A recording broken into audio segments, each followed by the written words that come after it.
Hello there, and as usual, I'm Aaron from LastStandGamers, and welcome to episode 32 of Space Engineers.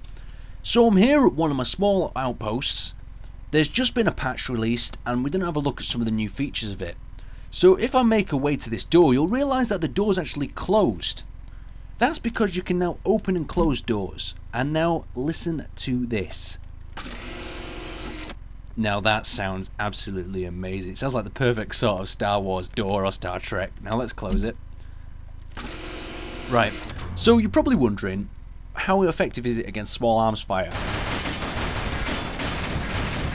Well, from what I can tell, bullets don't seem to affect it. Rockets, of course, just make it disappear, or sometimes don't affect it at all. So let's go inside. There we go. Beautiful. So we've got a few different things in here for you to show you. So I'm going to get on this little cockpit here. And these are some doors that I've arranged in, how to say, a sort of window fashion. We'll open them up now. Just look how cool that looks. Imagine having like a machine gun nest in here, or some sort of cannon, gravity weapon, or something else.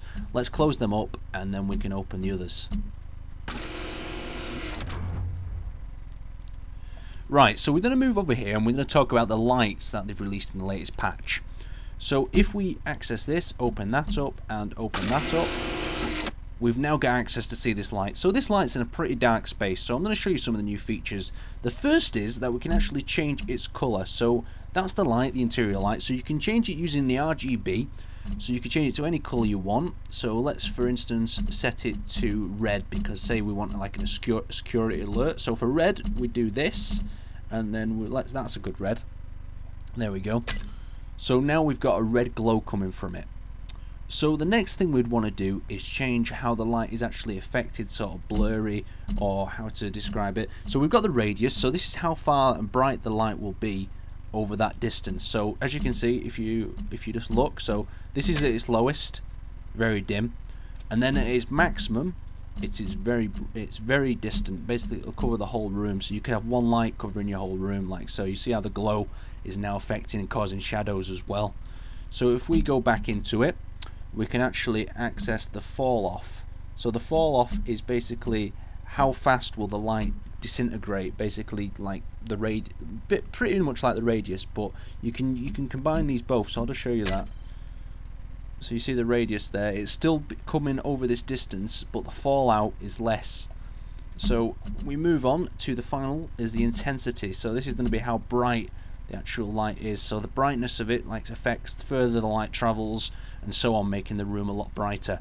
So let's seal this door and then watch this shadow form that I'm hoping will work.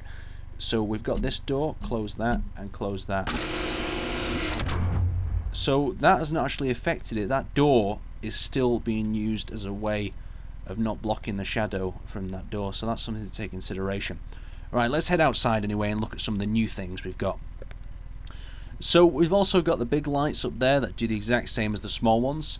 And this is a torpedo. Episode and episode, so many episodes you guys have kept requesting, build a torpedo with a drill on.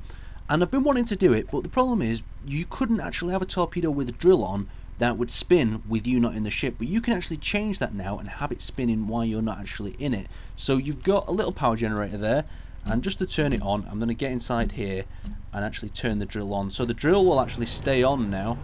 Obviously there's nothing actually holding it in place, but the drill will actually stay on even though I've left the ship.